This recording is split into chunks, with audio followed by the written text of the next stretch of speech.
बेटे वाली माँ की जिम्मेदारी ज़्यादा है।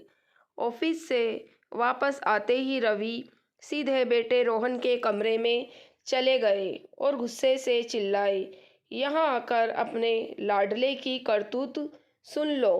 क्या हुआ? दीपिका थोड़ा सहम कर बोली। रवि का गुस्सा ऐसा ही है, जोर जोर से चीखना चिल्लाना और गुस्से में किसी को भी कुछ भी कह देना। दीपिका सोच रही थी कि पता नहीं आज क्या हो गया है। ये सोचते हुए वो रोहन के कमरे में गई तो रवि रोहन को घूरते हुए पूछ रहे थे, क्या हुआ था आज स्कूल में? दीपिका के चेहरे पर थोड़ी उलझन थी। उसने एक बार रोहन को देखा और फिर रवि की ओर पलटकर बोली, क्या हुआ है? क्यों इतने नाराज हो? क्या किया है इसने? अपने लाडले से ही पूछो, क्या किया है इसने?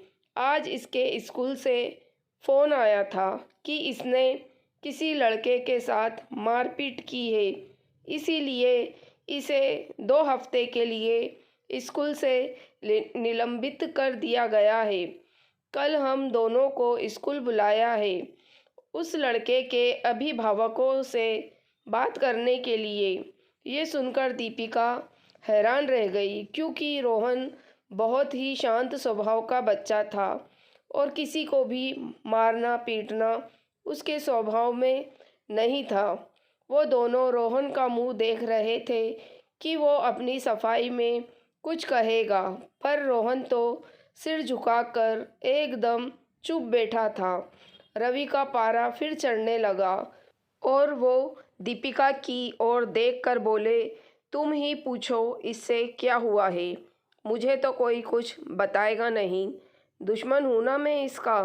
और इतना कहकर वो गुस्से में बाहर निकल गए। दीपिका बहुत असमंज में थी।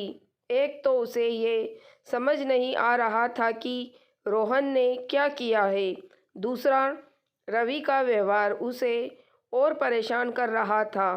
कम से कम आज तो अपना गुस्सा छोड़कर बेटे से बात करते। हमेशा मुझे आगे कर देते हैं। किशोरावस्था में हैं रोहन, 100 तरह की समस्या से जूझ रहा होगा। शायद मुझसे भी खुलकर बात ना कर पाए। क्या करूं क्या ना करूं? इसी उधेड़-बुन में दीपिका बैठी थी कि रोहन उसके पास आकर उसकी गोद में सिर रखकर लेट गया।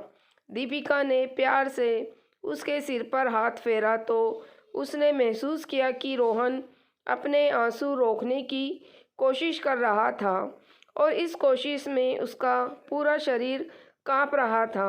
दीपिका का कलेजा मुंह को आ गया कि ऐसा क्या हो गया है। किशोरावस्था में बच्चों का रोना सहज नहीं होता। 15 साल का बच्चा किसी के सामने रोने में अपनी तौहीन समझता है, क्योंकि ये उम्र ऐसी होती है जब उसे लगता है कि अपनी समस्याएं वो खुद सुलझा सकता है। पर सच तो ये है कि इस उम्र में ही उसे सबसे ज़्यादा मार्गदर्शन की ज़रूरत होती है। दीपिका बिना कुछ बोले रोहन के सिर पर हाथ फेर रही थी और इंतज़ार कर रही थी कि जब रोहन का मन शांत हो जाएगा तो वो कुछ बताएगा। तकरीबन 10 मिनट ऐसे लेटे रहने के बाद रोहन शायद कुछ समझ चुका था। सर उठाकर बैठने के बाद उसने दीपिका की ओर देखा और बहुत धीमी और दृढ़ आवाज़ में बोला कि मम्मा, आज जो कुछ भी हुआ है उसके लिए स्कूल से मुझे जो भी सज़ा मिलेगी मुझे मंजूर है, क्योंकि आपने ही सिखाया है कि गलत काम होता देखकर चुप रहने वाला भी उतना ही दोषी होता है जितना गलत काम करने वाला।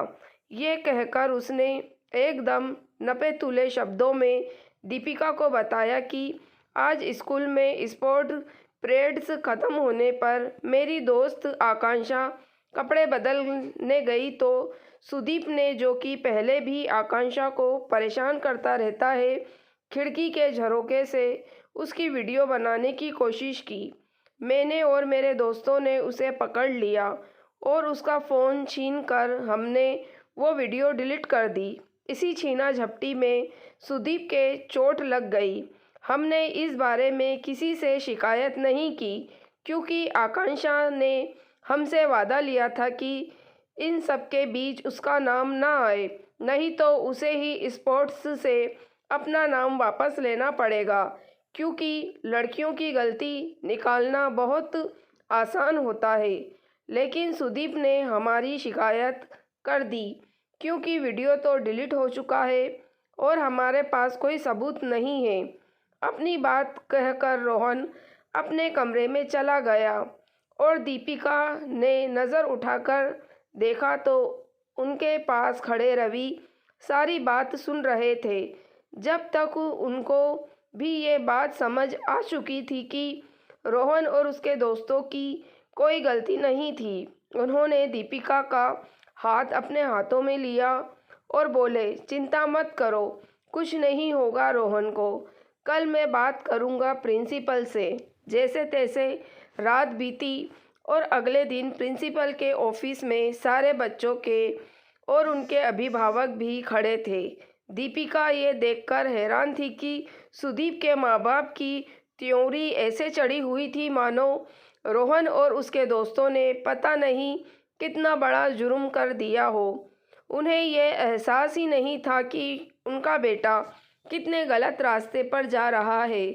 सबके आ जाने के बाद जब प्रिंसिपल ने बात करनी शुरू की तो रवि ने उनसे इजाज़त लेकर सुदीप का फ़ोन मांगा।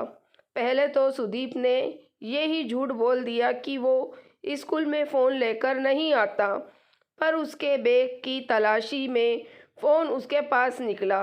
रवि ने फ़ोटो गैलरी में रिसाइकल बिन पर क्लिक किया तो डिलीटेड वीडियो मिल गया। शायद हड़बड़ी में किसी को याद नहीं रहा था कि बिन के डिलीटेड वीडियो होगा। रवि ने बिना कुछ कहे वीडियो प्रिंसिपल के सामने रख दिया। इसके बाद कुछ भी कहने सुनने की ज़रूरत नहीं पड़ी। प्रिंसिपल ने सुदीप को इस हरकत के लिए स्कूल से निलंबित कर दिया और रवि के और उसके दोस्तों को शाबाशी दी कि इतना होने के बाद भी उन्होंने आकांक्षा का नाम सबके सामने नहीं लिया था। उन्होंने रवि और दीपिका को कहा कि आप लोगों ने अपने बच्चों को लड़कियों की इज्जत करना और गलत काम का विरोध करना सिखाया है। इसके लिए आप सब बधाई के पात्र हैं। ये सुनकर रोहन और उसके दोस्तों के माँ बाप के चेहरे पर गर्व भरी मुस्कान आ गई और सुदीप के माता पिता ने अपना चेहरा झुका लिया। ये देखकर दीपिका उनके पास आई और उनसे बोली कि सब माँ बाप अपने बच्चों को अच्छे संस्कार ही देना चाहते हैं, पर आजकल का माहौल ऐसा है कि बच्चों के बिगड़ने में वक्त नहीं लगता, इसलिए हमें ही उनकी गतिविधियों पर ध्यान देना होगा। हमारे समाज में ये एक आम सोच है कि अगर लड़का हमारा लड़का है तो हमें क्या चिंता, जबकि लड़कों के माँ बाप होने के वजह से हमारी जिम्मेदारी और भी बढ़ जाती है। ये हमारा काम है कि हम उन्हें बताएं कि लड़की चाहे हमारे परिवार में हो या बाहर, उसकी इज्जत करना उनकी अपनी परवरिश को दर्शाता है। ये बताता है कि हमने अपने बच्चों को क्या सिखाया है। मैं और आप दोनों बेटों वाली माएँ हैं और हमारी जिम्मेदारी ज़्यादा है। आज हम छोटी उम्र में से ही इनको ये सीख देंगे तो शायद आने वाले सालों में कोई निर्भया या कोई प्रियंका फिर बेमौत नहीं मरेगी। दोस्तों, अगर आपको कहानी पसंद आई है तो प्लीज़ आप मेरे चैनल वॉइस ऑफ नीलोफर को सब्सक्राइब ज़रूर कीजिएगा और मेरी वीडियो को लाइक और शेयर भी ज़रूर कीजिएगा। Thank you for watching.